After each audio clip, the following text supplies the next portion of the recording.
everyone, it's me Anjali Verma, your chemistry educator and welcome to our channel। आज की इस video में हम लोग NCERT एक्टिविटीज डिस्कस करने वाले हैं of our 4th chapter of chemistry, जो कि है कार्बन एंड इट्स कंपाउंड्स। तो एक्टिविटी 4.1 सबसे पहले हम देख लेते हैं।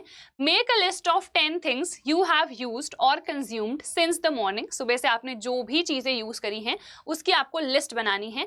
10 आइटम्स ऐसे आपको लिखने हैं, ठीक है। कुछ भी हो सकता है, टूथब्रश हो सकता है, टूथपेस्ट हो सकता है, देन आपने बॉटल यूज करी, बॉटल से पानी पिया, तो बेसिकली उसको भी यूज करना हो गया, है ना। इसके अलावा वी हैव टिफिन, या फिर आपने कोई स्पून यूज करी, जो भी चीजें यूज करी है वो आप मेंशन कर सकते हो, ठीक है। Compile this list with the list made by your classmates. तो ये थोड़ी ग्रुप एक्टिविटी है। जब हम स्कूल में होते हैं तो हमारे आसपास हमारे दोस्त होते हैं, तो उनके साथ हमें ये मैच करनी है, मतलब देखना है कि उन लोगों ने क्या क्या चीज़ें यूज़ करी और हमने क्या क्या चीज़ें यूज़ करी, ठीक है। उसके बाद जितने भी आइटम्स आए हैं उनको हमें एडजेसेंट टेबल में सॉर्ट करना है। ये रहा हमारे पास टेबल, ठीक है।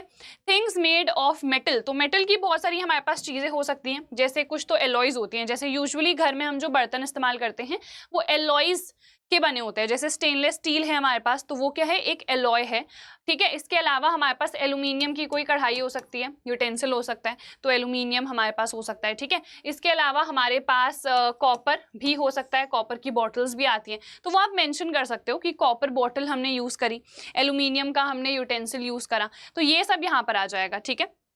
Things made of glass slash clay, तो जो भी चीज़ें क्ले की बनी है, मेनली आपको पता है क्ले की हमारे कुछ चीज़ें होती हैं, तो वो आप यहाँ पर मेंशन कर सकते हो। फिर जो भी चीज़ें ग्लास की बनी है वो आप यहाँ पर मेंशन कर सकते हो, ठीक है। उसके अलावा बाकी जो भी चीज़ें हैं जो इन दोनों कैटेगरीज में फॉल नहीं करती हैं, वो आप यहाँ पर मेंशन कर सकते हो। फिर हमें क्या करना है, if there are items which are made up of more than one material put them into both the relevant columns of the table. मतलब अगर कोई ऐसी चीज़ है जो मेटल की भी बनी है और उसमें ग्लास भी है, उसमें क्ले भी है, तो आप दोनों में ही इसको मेंशन कर सकते हो, ठीक है। तो ये थोड़ी ग्रुप एक्टिविटी है जो आपको स्कूल में परफॉर्म करनी है। यहाँ पर से आज सच कोई क्वेश्चन नहीं आता है, इट इज़ जस्ट कि आपको पता होना चाहिए कि कौन सा सब्सटेंस किसका बना है, मेटल का कौन सा बना है, ग्लास का कौन सा बना है, क्ले का कौन सा बना है। और अगर आपने यहाँ पर कोई भी चीज़ सुबह से ऐसी यूज़ ही नहीं करी जो ग्लास की या क्ले की बनी है, तो यहाँ पर कुछ भी मेंशन नहीं करोगे, ठीक है। इसके अलावा मेटल या ग्लास या क्ले के अलावा जो भी चीज़ें हैं उनको आप यहाँ पर कैटेगराइज कर दोगे, ठीक है। तो आई होप ये क्लियर है। नेक्स्ट एक्टिविटी 4.2, ये बहुत ही सिंपल है। देखो, calculate the difference in the formula and molecular masses for this and this, this and this and this and this, ठीक है। तो सिंपल है बहुत, दिस माइनस दिस कर दो, क्योंकि हमें क्या करना है, डिफरेंस ही तो निकालना है फॉर्मूला में। तो देखो, जब आप इन दोनों को सब्ट्रैक्ट करोगे, OH और OH, ये तो वैसे ही कैंसिल हो जाएगा। यहाँ पर 2 कार्बन है, यहाँ 1 कार्बन है, तो कितना बचेगा, 1 ही कार्बन बचेगा। यहाँ 5 कार्बन है, यहाँ 3 कार्बन है, 5 - 3 कितना होता है, 2। तो यहाँ पर डिफरेंस इन द फॉर्मूला कितना आ गया, CH2। यहाँ पर भी वही चीज करो, OH OH कैंसिल, 3 - 2 1 होता है, 7 - 5 2 होता है, यहाँ भी CH2 आ गया। फिर यहाँ पर देखो अगेन OH OH कैंसिल, 4 - 3 1 होता है, और 9 - 7 2 होता है। तो यहाँ भी CH2, यहाँ भी CH2, यहाँ भी CH2। So difference in the formula कितना आया, CH2 आया। मॉलिक्यूलर मास, तो ऑब्वियसली CH2 का जो भी मॉलिक्यूलर मास होगा उतना ही डिफरेंस होगा। और कितना होता है आपको पता है, 14 एटॉमिक मास यूनिट। सो तीनों में यही आएगा।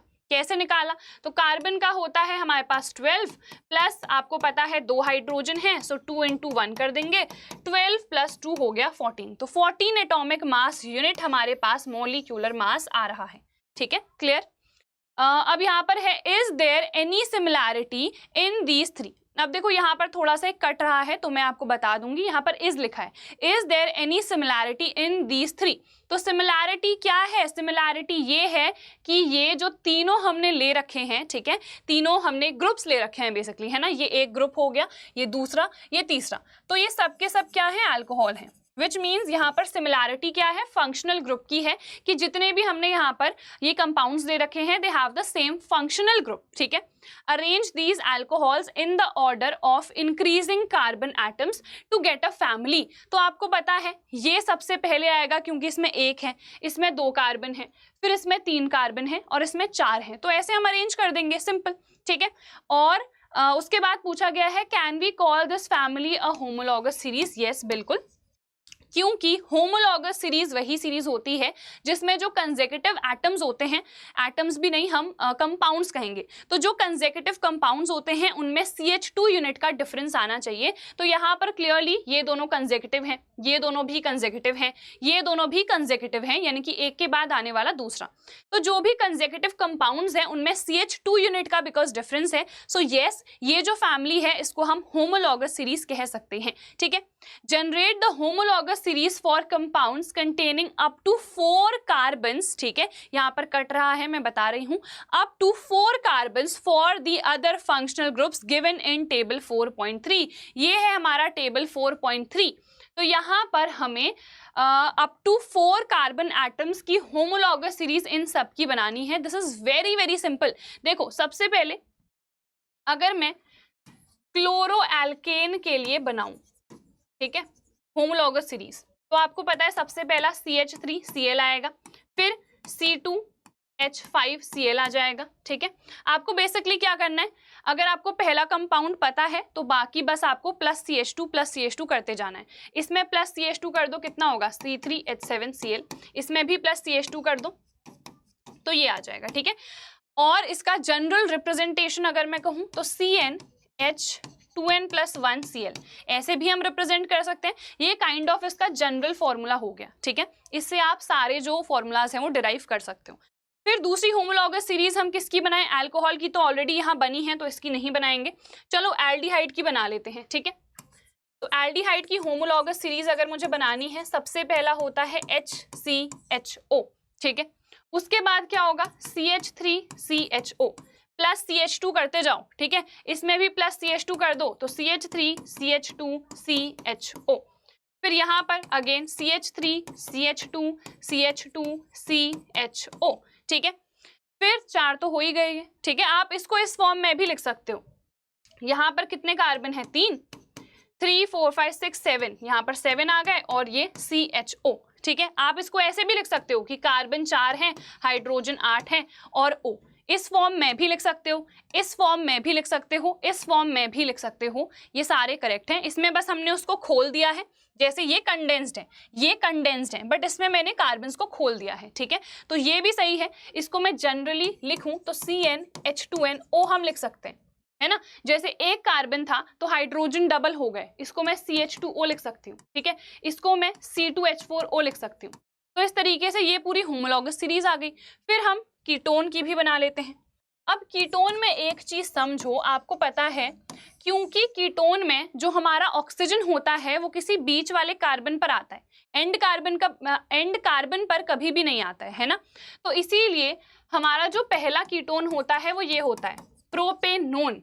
मेथेनॉन या एथेनॉन होता ही नहीं है कुछ। क्यों? क्योंकि कीटोन में जो ऑक्सीजन है वो बीच वाले किसी कार्बन पर आना चाहिए। क्लियर है? तो सबसे पहला कीटोन क्या बनेगा? प्रोपेनोन बनेगा। ठीक है, फिर CH3 CH2 CO CH3। अच्छा, एक और चीज यहाँ पर फॉर्मूला अगर मैं देखूं तो ये कितना होगा, देखो C3H6O। तो जो मॉलिक्यूलर फॉर्मूला आ रहा है वो सेम होता है कहीं ना कहीं कीटोन और एल्डिहाइड का। देखो यहाँ पर अगर मैं देखूं मॉलिक्यूलर फॉर्मूला, ये भी कितना बन रहा है C3H6O, इसका भी क्या बन रहा है C3H6O ही बन रहा है। तो इसका भी जो जनरल रिप्रेजेंटेशन है वो भी इतना ही आएगा CnH2nO, है ना। तो यहाँ पर इवन इसको मैं अगर देखूं कितना हो गया, देखो यहाँ पर 4 हैं, हाइड्रोजन कितने हैं 3 + 3 + 2 8 और ऑक्सीजन हो गया। ठीक है, तो जनरल फॉर्मूला इसका यही है और इसका भी यही है, बट स्ट्रक्चर में डिफरेंस आ जाता है। ठीक है, ये भी एक्चुअल में आइसोमर्स होते हैं, बट ये कैसे आइसोमर्स हैं इसके बारे में आपके क्लास 10th में गिवन नहीं है। ये फंक्शनल आइसोमर्स है क्योंकि यहाँ पर मॉलिक्यूलर फॉर्मूला जो है वो सेम है, बट यहाँ पर जो फंक्शनल ग्रुप है दैट इज डिफरेंट। यहाँ पर एल्डिहाइड है ना, और यहाँ पर फंक्शनल ग्रुप कीटोन है, तो इनको हम फंक्शनल आइसोमर्स कहते हैं। क्लास 10th में सिर्फ स्ट्रक्चरल आइसोमर्स हैं, ये हमारे सिलेबस में है नहीं, बट बिकॉज अभी आ गया है तो मैंने बता दिया। ठीक है, तो यहाँ पर ये 2 कंपाउंड्स हो गए। अप टू 4 कार्बन ही पूछा गया था ना यहाँ पर, अप टू 4 कार्बन। ठीक है, तो अप टू 4 कार्बन हमने यहाँ पर बस बना दिया। ठीक है जी, उसके बाद कार्बोक्सिलिक एसिड का अगर आपको बनाना है तो ये भी बहुत सिंपल है। कैसे बनाएंगे? सबसे पहला क्या होता है HCOOH, फिर CH3COOH, फिर CH3CH2COOH, फिर CH3 CH2 CH2 COOH, ठीक है। मॉलिक्यूलर फॉर्मूला अगर हम कंडेंस करके लिखें तो यहाँ पर एक कार्बन है, 2 हाइड्रोजन 2 ऑक्सीजन, CH2O2। फिर यहाँ पर 2 कार्बन हो गए तो हाइड्रोजन 4 हो गए। तो इसको मैं कहीं ना कहीं लिख सकती हूँ CnH2n, ठीक है, क्योंकि डबल हो जा रहा है और ऑक्सीजन 2 ही रह रहे हैं, ठीक है, तो CnH2nO2 ऐसे भी लिख सकते हैं। यहाँ देखो कार्बन 3 हो गए, हाइड्रोजन 6 हो गए, ऑक्सीजन 2 ही rहे। यहाँ पर भी देखो कार्बन 4 हो गए, हाइड्रोजन 8 हो गए और ऑक्सीजन 2 ही रहे। अब हर कंपाउंड को जो भी कंसेक्यूटिव वाले हैं उनको सब्ट्रैक्ट करके भी देख लो, यहाँ पर भी CH2 यूनिट का ही डिफरेंस आएगा। दिस माइनस दिस, O2 तो कैंसिल हो गए, कार्बन 1 बचा, 2 हाइड्रोजन बचे, तो ऑब्वियसली ये पूरी भी एक होमोलॉगस सीरीज है, ठीक है। तो दिस वाज वेरी सिंपल, बिल्कुल बेसिक था। I hope this is clear. ये सब हमने यहाँ पर देख लिया है। उसके बाद एक्टिविटी 4.3 पर हम लोग आ जाते हैं। This activity needs the teacher's assistance. तो क्या हो रहा है देख लेते हैं। यहाँ take some carbon compounds, naphthalene, camphor और अल्कोहल, ये तीनों हम यहाँ पर ले रहे हैं 1 by 1 ऑन अ स्पैटुला, और उसके बाद हम बर्न कर रहे हैं। अब बिकॉज यहाँ बर्न कर रहे हैं तो यहाँ फ्लेम प्रोड्यूस होगी, है ना, तो इसीलिए टीचर की असिस्टेंस यहाँ पर जरूरी है। Observe the nature of the flame and note whether smoke is produced, ठीक है। तो यहाँ पर तक हमको सबसे पहले करना है। अब देखो आपको पता है नैफ्थलीन और कैम्फर ये दोनों ही अनसैचुरेटेड हाइड्रोकार्बन्स होते हैं, और अल्कोहल तो आपको पता है सिंगल बॉन्ड है तो ये सैचुरेटेड है। और हमने क्लियरली पढ़ रखा है जो भी अनसैचुरेटेड हाइड्रोकार्बन्स होते हैं वो येलो कलर की सूटी फ्लेम देते हैं, ठीक है। तो नेचर ऑफ द फ्लेम पूछा गया है, तो यहाँ पर ये दोनों बिकॉज अनसैचुरेटेड हैं तो येलो सूटी फ्लेम देंगे, ठीक है। तो इस केस में स्मोक प्रोड्यूस हो रही है। सूटी का मतलब ही क्या है कि सूट बन रहा है, स्मोक प्रोड्यूस हो रही है, तो यहाँ पर स्मोक प्रोड्यूस होगी। जबकि अगर हम अल्कोहल की बात करें तो वो तो भैया सैचुरेटेड है ना, सैचुरेटेड क्लीन ब्लू फ्लेम देते हैं, विच मीन्स यहाँ पर स्मोक प्रोड्यूस नहीं होगी, ठीक है। Done. Place a metal plate above the flame. Is there a deposition on the plate in case of any of the compounds? Yes. ये दोनों अनसैचुरेटेड है, इन दोनों के केस में डिपोजिशन होगा ऑन द प्लेट। क्यों? क्योंकि यहाँ पर सूट बन रहा है ना, तो सूट का डिपोजिशन होगा इन दोनों के केस में। यहाँ पर कोई डिपोजिशन नहीं होगा क्योंकि यहाँ पर क्लीन ब्लू कलर की फ्लेम बन रही है। तो क्लीन फ्लेम है, कोई स्मोक नहीं है, कोई सूट नहीं है, तो कुछ भी डिपॉजिट नहीं होगा, ठीक है। बट इन दोनों के केस में डिपोजिशन अकर करेगा on the plate, on the metal plate that has been taken, ठीक है। चलिए activity 4.4, light a Bunsen burner and adjust the air hole at the base to get different types of flames या फिर presence of smoke. When do you get a yellow sooty flame? When do you get a blue flame? तो देखो आपको पता है blue flame तो हमें सिर्फ सैचुरेटेड में ही मिलती है, तो यहाँ पर हमने कोई सैचुरेटेड कंपाउंड ही लिया है, उसको हम बर्न कर रहे हैं। अब हम यहाँ पर कर क्या रहे हैं, जो एयर होल है उसको एडजस्ट करते जा रहे हैं। तो कभी तो कंप्लीट हमारे पास कंबशन होगा क्योंकि कंप्लीट एयर जा रही है, बट कई बार हम एयर को रोक दे रहे हैं, एयर होल को हम पार्शली ब्लॉक कर दे रहे हैं सो दैट जो प्रॉपर ऑक्सीजन है वो ना जा सके, प्रॉपर एयर जो है वो ना पहुंच सके। तो हमें ब्लू फ्लेम कब मिलेगी, जब जो एयर होल्स हैं दे आर नॉट ब्लॉक्ड, ठीक है, और यहाँ पर हम कंप्लीट ऑक्सीजन कंप्लीट एयर को जाने दे रहे हैं, तो उस केस में हमें ब्लू फ्लेम मिलेगी क्योंकि यहाँ पर उस केस में कंप्लीट कंबशन होगा, ठीक है। बट जब हमने क्या कर दिया, उन एयर होल्स को ब्लॉक कर दिया, ठीक है, एयर होल्स को या तो पार्शली ब्लॉक करा है या कंप्लीटली ब्लॉक करा है, तो उस केस में हमको स्मोक भी देखने को मिलेगी और येलो सूटी फ्लेम भी देखने को मिलेगी, ठीक है। क्यों? क्योंकि यहाँ पर मैंने ब्लॉक ही लिखा है ना, हाँ ठीक है, तो एयर होल्स को हमने ब्लॉक कर दिया है, तो इस केस में क्या होगा, इनकम्प्लीट कंबशन होगा। इनकम्प्लीट कंबशन जब भी होता है तो इस केस में आपको पता है कि येलो सूटी फ्लेम हमको मिलती है, क्योंकि यहाँ पर कंप्लीट कंबशन नहीं हो पा रहा है, दैट इज इनकम्प्लीट कंबशन, ठीक है। क्लियर है? चलो आगे बढ़ जाते हैं। Next is activity 4.5। हमने यहाँ पर एथनॉल लिया है 3 मिलीलीटर एंड उसके बाद हम उसको वार्म कर रहे हैं इन अ वाटर बाथ। फिर हम क्या कर रहे हैं, we are adding 5% solution of alkaline potassium permanganate यानी कि KMnO4, ठीक है। तो एल्कलाइन KMnO4 उसमें हम ड्रॉप बाय ड्रॉप ऐड कर रहे हैं। Does the colour of potassium permanganate persist when it is added initially? तो इसका आंसर होता है नो। परसिस्ट मतलब वो रहता है या नहीं रहता है। तो देखो आपको पता है अगर मैंने अल्कोहल लिया है C2H5OH, ठीक है, जैसे ही हम अल्कलाइन KMnO4 इसमें ऐड करेंगे जिसका कलर आपको पता है लाइट पर्पल या पिंक होता है, तो इसका क्या हो जाएगा, ऑक्सीडेशन हो जाएगा, ठीक है। तो यहाँ पर ये कार्बोक्सिलिक एसिड में चेंज हो जाएगा, ठीक है। तो यहाँ पर हमें एथेनोइक एसिड मिल गया। तो ये जो हमारे पास पोटेशियम परमैंगनेट था जिसका कलर इनिशियली पर्पल था, तो ये कंज्यूम हो गया ना, क्योंकि ये अच्छा ऑक्सीडाइजिंग एजेंट है, तो ये कंज्यूम हो गया इसको ऑक्सीडाइज करने में। तो अब बिकॉज वो कंज्यूम हो गया है तो इसका कलर तो गायब हो जाएगा ना, तो विच मीन्स इनिशियली जो कलर है वो नहीं रहता है, क्योंकि जब हम ड्रॉप बाय ड्रॉप ऐड कर रहे हैं तो वो यूज अप हो जा रहा है कंप्लीटली एथेनॉल को ऑक्सीडाइज करने के लिए, ठीक है। तो इतना समझ में आ गया। उसके बाद why does the color of potassium permanganate not disappear when excess is added? जब आप excess में आप KMnO4 डालोगे तो इसका कलर रहता क्यों है, वो डिसअपियर क्यों नहीं हो रहा है? क्योंकि जो एथेनॉल है वो ऑलरेडी एथेनोइक एसिड में ऑक्सीडाइज हो गया है। अब बाकी हमारे पास एथेनॉल बचा ही नहीं है, तो ये किसको ऑक्सीडाइज करेगा, किसी को नहीं कर पाएगा ना, क्योंकि वो तो ऑलरेडी ऑक्सीडाइज कर चुका है। तो अब जब हम एक्सेस में डालेंगे तो KMnO4 कंज्यूम हो ही नहीं रहा है, it is not getting consumed.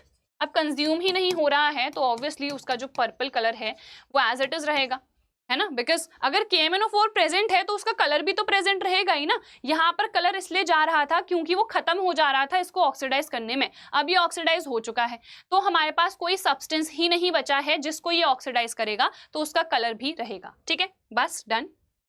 4.6 Drop a small piece of sodium about the size of a couple of grains of rice। बहुत ही कम डालते हैं क्योंकि आपको पता है सोडियम हाईली रिएक्टिव होता है, तो ज्यादा सोडियम लोगे ना तो बॉम्ब ब्लास्ट टाइप का हो जाएगा। Into ethanol absolute alcohol, what do you observe? तो देखो एथेनॉल में जब आप सोडियम डालोगे तो यहाँ पर आपको पता है सोडियम इथॉक्साइड बन जाता है और हाइड्रोजन गैस इवॉल्व होती है। तो ऑब्जर्वेशन क्या है, ऑब्जर्वेशन ये है कि अ गैस इवॉल्व्स एंड ये गैस कौन सी है, ये हाइड्रोजन गैस है। इसको डिटेक्ट कैसे करते हैं या टेस्ट कैसे करते हैं, तो बहुत सिंपल है, हम बर्निंग कैंडल लेके आते हैं नियर द गैस, या फिर इसके बबल्स अगर बनेंगे, जैसे हम डिलीवरी ट्यूब से अगर पास करते हैं तो बबल्स बनते हैं, है ना। तो यहाँ पर अगर नॉर्मली गैस इवॉल्व हो रही है तो उस गैस के पास हम बर्निंग कैंडल लेके आएंगे। अब वो बर्निंग कैंडल जैसे ही हम लेके आएंगे तो this gas will burn with a pop sound, ठीक है। तो पॉप साउंड प्रोड्यूस होता है, यही डिटेक्शन होता है हाइड्रोजन का। इस रिएक्शन को बैलेंस कर लो तो ये हमारे पास बैलेंसिंग हो जाती है, ठीक है, तो बस done. Next, compare the pH of dilute acetic acid and dilute hydrochloric acid using both litmus paper and universal indicator। तो देखो यहाँ पर सबसे पहली बात, ये क्या होता है, वीक एसिड होता है, ये क्या होता है, स्ट्रॉन्ग एसिड होता है। बट कुछ भी कहो, हैं तो दोनों ही एसिड, है ना। तो लिटमस पेपर, तो अगर हम ब्लू लिटमस पेपर ले रहे हैं तो दोनों को ही रेड में चेंज करेगा। दोनों के केस में blue litmus paper red colour में चेंज हो जाएगा, क्योंकि अल्टीमेटली है तो दोनों एसिड्स ही। और लिटमस का काम सिर्फ इतना होता है कि वो बताता है कि कोई सब्सटेंस एसिडिक है या बेसिक है, उसका स्ट्रेंथ से कुछ भी लेना देना नहीं होता है। सो जो ब्लू लिटमस पेपर है वो रेड में चेंज हो जाएगा, ऑब्वियसली रेड लिटमस पेपर पर कोई चेंज नहीं होगा, ठीक है। फिर अगर मैं यूनिवर्सल इंडिकेटर की बात करती हूं तो आपको पता है यूनिवर्सल इंडिकेटर हमको स्ट्रेंथ बताता है कि कौन सा एसिड वीक है और कौन सा स्ट्रॉन्ग है, ठीक है। तो यूनिवर्सल इंडिकेटर के केस में आपको पता है इसका पीएच क्या होता है, ज्यादा होता है। तो यहाँ पर हमको जो कलर है थोड़ा सा येलो या ऑरेंजिश सा देखने को मिलेगा, ठीक है। जबकि अगर मैं हाइड्रोक्लोरिक एसिड की बात करूंगी तो इसका पीएच क्या होता है, कम होता है। कम कितना, 0 to 1 अप्रोक्सीमेटली रहता है, 1.2 भी हम कह सकते हैं, ठीक है। तो इस केस में आपको पता है पीएच कम है, तो यहाँ पर हमें यूनिवर्सल इंडिकेटर में रेड कलर देखने को मिलता है, जबकि यहाँ पर वो जो कलर है वो येलो या फिर ऑरेंज है, ठीक है। Are both acids indicated by the litmus test? Yes, क्योंकि दोनों ही क्या है, एसिड्स हैं। लिटमस को स्ट्रेंथ से कुछ भी लेना देना नहीं होता है, लिटमस सिर्फ ये बताता है कि कोई सब्सटेंस एसिडिक है या नहीं है, because that is a normal indicator. और ये यूनिवर्सल इंडिकेटर है तो ये स्ट्रेंथ बताता है, ठीक है।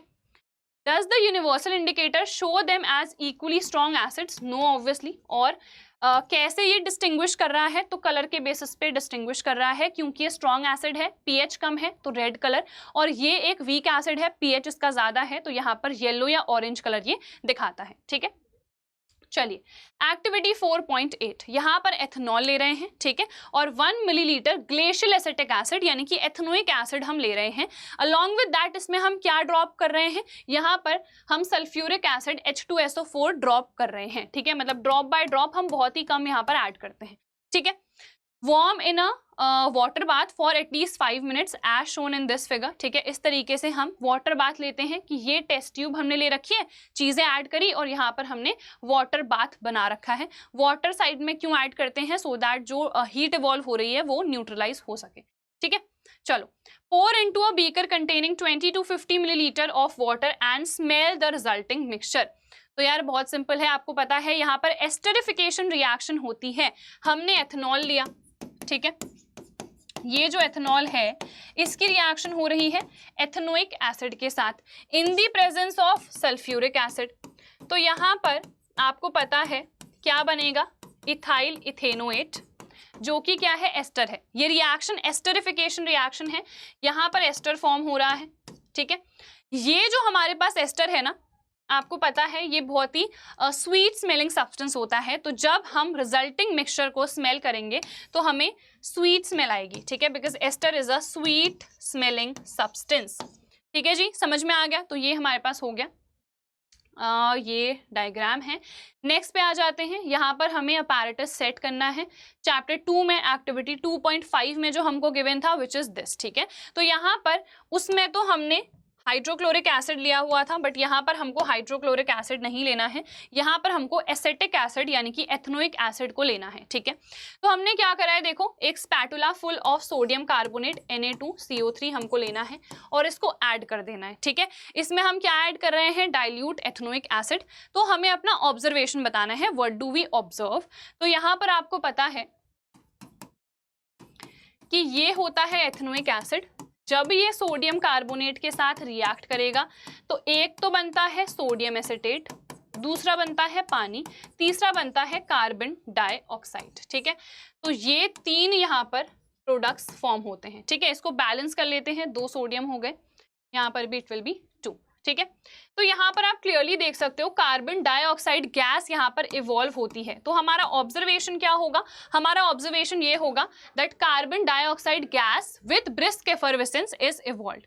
Can the gas produced by the reaction between ethanoic acid and sodium carbonate be identified by this test? This test which means यहाँ पर, ठीक है, ये वाला टेस्ट की बात हो रही है कि हम इसको कैल्शियम हाइड्रोक्साइड सोल्यूशन यानी कि लाइम वाटर के थ्रू पास करेंगे। तो बिल्कुल यस इज द आंसर, क्योंकि आपको पता है ये कार्बन डाइऑक्साइड गैस है और जब आप इसको पास करते हो थ्रू लाइम वाटर, जिसको हम कैल्शियम हाइड्रोक्साइड कहते हैं, तो यहाँ पर कैल्शियम कार्बोनेट फॉर्म होता है एंड ये जो लाइम वाटर था ये मिल्की टर्न हो जाता है due to the formation of calcium carbonate, क्योंकि इसका व्हाइट कलर का पीपीटी बनता है, ठीक है।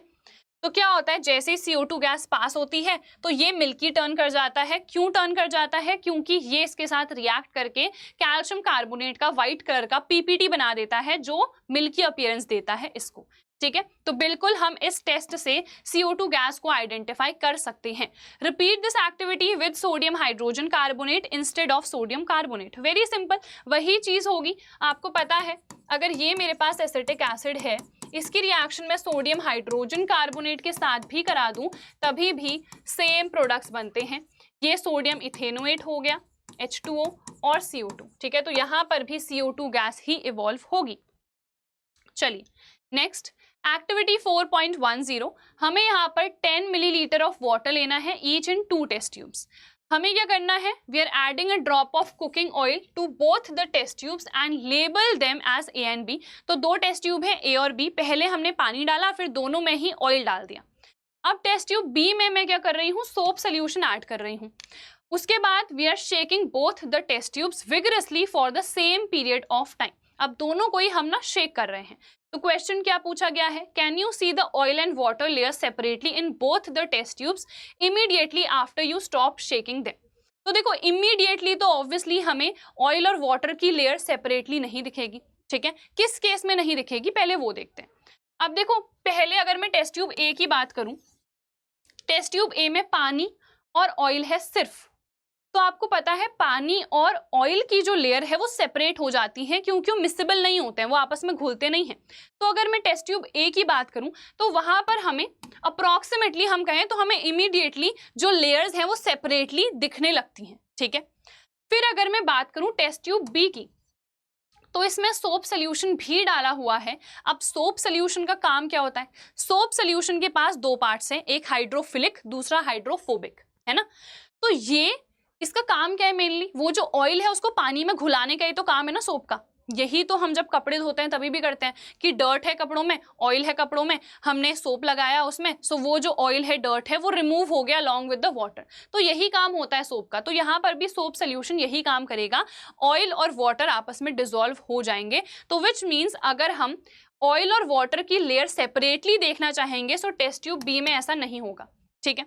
Leave the test tubes undisturbed for some time and observe does the oil layer separate out। तो B वाली टेस्ट ट्यूब में तो सेपरेट आउट नहीं होगी क्योंकि वो डिसॉल्व हो गई है, बट A में वो ऑब्वियसली सेपरेट आउट होगी क्योंकि आपको पता है ऑयल और वाटर जो है आपस में मिक्स नहीं होता है, तो वो एज सेपरेट लेयर्स हमको क्लियरली देखने को मिल जाएगा। In which test tube does this happen first?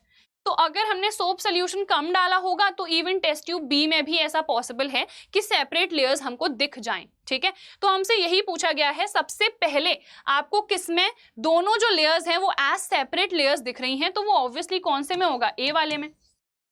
क्यों होगा? क्योंकि ए में हमने कोई सोप सोल्यूशन तो डाला नहीं है, डिटर्जेंट तो डाला नहीं है कि उसमें दो पार्ट्स हो, हाइड्रोफिलिक और फोबिक, सो दैट वो डिसॉल्व करा दे ऑयल को वाटर में, है ना। तो ए में ऐसा कुछ भी नहीं है, ए में सिर्फ ऑयल और वाटर है, और आपको पता है ऑयल और वाटर आपस में डिसॉल्व नहीं होते हैं, तो वो हमें सिंपली कुछ ही देर में एज सेपरेट लेयर्स दिख जाएंगे, ठीक है। तो ये भी डन। नेक्स्ट 4.11, अब यहाँ पर हमें 10 मिलीलीटर डिस्टिल्ड वाटर लेना है, या रेन वाटर भी हम ले सकते हैं, और हमें लेना है 10 मिलीलीटर हार्ड वाटर, ठीक है। अगर हार्ड वाटर नहीं होता है तो उस केस में हम यहाँ पर कैल्शियम या मैग्नीशियम के आयंस ऐड कर सकते हैं, विच मीन्स हम कैल्शियम या मैग्नीशियम के हाइड्रोजन कार्बोनेट, सल्फेट या क्लोराइड ऐड कर सकते हैं। तो वो जो पानी है वो हार्ड हो जाएगा, क्योंकि हार्ड वाटर होता ही वही वाला वाटर है जिसमें कैल्शियम या मैग्नीशियम आयंस प्रेजेंट रहते हैं, ठीक है। अब देखो हम इसमें क्या करेंगे, हम सोप सोल्यूशन को दोनों में ऐड करेंगे। Shake the test tubes vigorously for an equal period of time and observe the amount of foam produced. In which test tube do you get more foam? हमें पता है जो हार्ड वाटर है उसमें सोप अच्छे से work नहीं करता है क्योंकि उसमें वो स्कम बना देता है।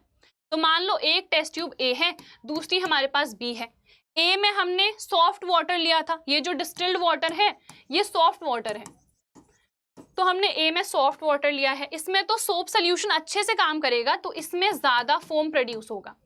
बी में हमने हार्ड वाटर लिया हुआ है, अब बी में बिकॉज हार्ड वाटर लिया है और soap solution does not work well in the hard water, तो इस केस में बिकॉज ये स्कम बना देता है तो यहाँ पर फोम बहुत ही कम प्रोड्यूस होता है, very less foam is produce, ठीक है। तो बस हमें हमारा आंसर मिल गया। In which test tube do you observe a white curdy precipitate? जो व्हाइट कर्डी प्रेसिपिटेट है यही स्कम है, तो हमें दूसरी टेस्ट ट्यूब में यानी कि जिसमें हार्ड वाटर है उसमें व्हाइट कर्डी प्रेसिपिटेट देखने को मिलेगा विच इज स्कम, ठीक है। चलिए नेक्स्ट है हमारे पास activity 4.12, this is the last activity. हमें यहाँ पर टेस्ट ट्यूब्स लेनी है दो। अगेन इसमें दोनों में हार्ड वाटर है, इसमें एक में सॉफ्ट था एक में हार्ड था, इसमें दोनों में ही हार्ड वाटर है, ठीक है। हम क्या कर रहे हैं, एक में तो सोप सोल्यूशन डाल रहे हैं और दूसरे में हम डिटर्जेंट सोल्यूशन डाल रहे हैं। Now shake both test tubes for the same period, again दोनों को सेम टाइम के लिए शेक करेंगे। Do both test tubes have the same amount of foam? क्या दोनों में सेम झाग बनेगा या किसी में कम किसी में ज्यादा बनेगा? तो देखो आपको पता है कि सोप सोल्यूशन हार्ड वाटर में वर्क नहीं करता है, तो टेस्ट ट्यूब ए में अगर हमने सोप सोल्यूशन डाला है और बी में डिटर्जेंट डाला है तो इसमें तो आपको पता है फोम कम ही बनेगा, है ना। तो सेम अमाउंट ऑफ फोम तो नहीं बन रहा है इसमें क्योंकि कम बनेगा। In which test tube is a curdy solid form? अभी हमने देखा था कि सोप सोल्यूशन को अगर हम हार्ड वाटर में डाल रहे हैं तो कर्डी सॉलिड बनेगा, तो इसमें क्या बन रहा है, स्कम बन रहा है which is the curdy solid. Foam किस में ज्यादा बनेगा, इसमें। क्योंकि जो डिटर्जेंट है वो हार्ड वाटर और सॉफ्ट वाटर दोनों में ही अच्छे से वर्क करता है, तो यहाँ पर ज़्यादा फोम बनता है, यहाँ पर फोम बहुत कम बनता है, क्योंकि यहाँ पर स्कम जो सॉलिड है, कर्डी सॉलिड जिसको हम प्रेसिपिटेट कह रहे हैं, वो यहाँ पर बन जा रहा है। ठीक है, तो कॉन्सेप्ट आई थिंक क्लियर होगा। जो सोप सोल्यूशन है वो हार्ड वाटर में वर्क नहीं करेगा, वो सॉफ्ट वाटर में अच्छे से वर्क करता है, अच्छे से झाग बनाता है, बट हार्ड वाटर में नहीं करता है। जो डिटर्जेंट है वो सॉफ्ट और हार्ड दोनों में ही अच्छे से काम करता है। ठीक है, समझ में आ गया। और जो सोप है उसका क्या काम है, ऑयल और वाटर दोनों को आपस में डिसॉल्व कराना। तो जब हमने सोप सोल्यूशन डाला है तो हमें ऑयल और वाटर एज सेपरेट लेयर्स दिखना बहुत ही डिफिकल्ट है। ठीक है, तो ये हमने देख लिया है, सारी एक्टिविटीज हमने कर ली है। आई होप सारी की सारी एक्टिविटीज आपको क्लियर हो गई होंगी। पहली वाली पूछी नहीं जाती है, इसके अलावा बाकी जितनी एक्टिविटीज हैं सारी की सारी इंपॉर्टेंट है। अच्छे से रिएक्शंस भी मैंने यहाँ पर लिख के आपको बताया है। जो भी कॉन्सेप्ट है, जिस जिस टाइप के क्वेश्चंस आते हैं सबके एक्सप्लेनेशन मैंने दिए हैं, तो आई होप अच्छे से क्लियर होंगी चीजें। देखो ये वाली तो आती नहीं है, इसको हम छोड़ सकते हैं। यहाँ पर हमने होमोलॉगस सीरीज के बारे में पढ़ा कि होमोलॉगस सीरीज में जो कंसेक्यूटिव कंपाउंड्स हैं उनमें CH2 यूनिट का डिफरेंस आएगा। ठीक है, फिर हमने यहाँ पर अच्छे से जो होमोलॉगस सीरीज है वो तैयार कर दी थी। जनरल फॉर्मूला का कॉन्सेप्ट भी हमने यहाँ पर समझा। ठीक है, फिर उसके बाद इस वाली एक्टिविटी में हमने फ्लेम के बारे में पढ़ा कि जो अनसैचुरेटेड है वो येलो सूटी फ्लेम बनाएंगे, जो सैचुरेटेड है वो क्लीन ब्लू फ्लेम बनाएंगे, तो वो कोई स्मोक प्रोड्यूस नहीं करेंगे, जबकि अनसैचुरेटेड वाले स्मोक प्रोड्यूस करेंगे। ठीक है, फिर हमने यहाँ पर देखा कि अगर हम सैचुरेटेड की भी बात कर रहे हैं, उसमें भी अगर हम इनकम्प्लीट कंबशन करा दें, यानी कि हमने इनफ ऑक्सीजन, इनफ एयर की सप्लाई नहीं करी है, तो उस केस में भी हमें येलो सूटी फ्लेम मिल सकती है। ठीक है, और ये कब होगा, जब हम एयर होल्स को ब्लॉक कर देंगे। फिर यहाँ पर हमने देखा, यहाँ पर हम एथेनॉल का ऑक्सीडेशन देख रहे थे। एथेनॉल में जब हम KMnO4 डालेंगे तो KMnO4 का कलर डिसअपियर हो जाएगा, क्योंकि वो कंज्यूम हो जाता है एथेनॉल को ऑक्सीडाइज करने में टू एथेनोइक एसिड। बट हाँ, अगर हम एक्सेस में डालेंगे तो एथेनॉल तो ऑलरेडी ऑक्सीडाइज हो चुका है, तो एथेनॉल तो बचा नहीं, तो ये किसी को भी ऑक्सीडाइज नहीं कर पाएगा, तो इसका पर्पल कलर परसिस्ट करेगा, रहेगा। ठीक है, फिर यहाँ पर हमने सोडियम डाल दिया इसमें, तो हमने देखा हाइड्रोजन गैस इवॉल्व हुई। डिटेक्ट कैसे करेंगे, बर्निंग कैंडल लेके आएंगे, पॉप साउंड के साथ ये बर्न कर जाएगी। फिर यहाँ पर हमने देखा कि एसिटिक एसिड एक वीक एसिड है और HCl ये मिनरल एसिड है, ये एक स्ट्रॉन्गर एसिड है। ये ऑर्गेनिक एसिड है, ये मिनरल एसिड है। ठीक है, तो ये स्ट्रॉन्ग है, ये वीक है। लिटमस तो दोनों को ही डिटेक्ट करा देगा, तो ब्लू टू रेड दोनों में चेंज आ जाएगा, बट यूनिवर्सल इंडिकेटर में ये वीक एसिड की तरह दिखेगा, क्योंकि यहाँ पर येलो या ऑरेंज कलर देखने को मिलेगा, यहाँ पर हमको रेड कलर देखने को मिलेगा। ठीक है, फिर हमने यहाँ पर एस्टरिफिकेशन रिएक्शन देखी कि इन दोनों की अगर हम रिएक्शन कराते हैं तो एस्टर बनता है, जो कि स्वीट स्मेलिंग सब्सटेंस होता है। ठीक है, फिर उसके बाद हमने देखा कि अगर हम एसिटिक एसिड की रिएक्शन किसी मेटल कार्बोनेट या मेटल हाइड्रोजन कार्बोनेट के साथ कराएंगे तो CO2 गैस इवॉल्व होगी, जिसको हम डिटेक्ट कर सकते हैं लाइम वाटर टेस्ट की हेल्प से। उसके बाद हमने क्या देखा, ये तो मैंने अभी आपको बताया ही है, लेयर वाला कॉन्सेप्ट। ठीक है, फिर यहाँ पर भी हमने देखा soft water, hard water, soap किस में वर्क करेगा, किस में नहीं करेगा, किस में स्कम बनेगा, किस में फोम बनेगा। सेम गोज हेयर, यहाँ पर भी डिटर्जेंट हमें पता है हार्ड वाटर के साथ अच्छे से वर्क करता है, जबकि सोप नहीं करता है। तो ये सारी चीज़ें अच्छे से हमने देख ली हैं, आई होप क्लियर हो गई होंगी। कोई भी डाउट अगर है किसी भी एक्टिविटी में तो वापस से वीडियो में चले जाओ, उस पोर्शन पर चले जाओ, वापस से देखो, जो भी डाउट है उसको क्लियर कर लेना, कोई भी डाउट मत रखना। ठीक है, अगर स्टिल कोई डाउट हो रहा है तो कमेंट सेक्शन में आप लोग पूछ सकते हो। So that is it for this video. I hope इस वीडियो से आप लोगों को काफ़ी हेल्प मिली होगी, और अगर मिली है सो डेफिनेटली इस वीडियो को लाइक कर देना, शेयर कर देना अपने दोस्तों के साथ। हम लोग मिलेंगे हमारी नेक्स्ट वीडियो में, तब तक अपना ख्याल रखना and all the very best. Bye bye.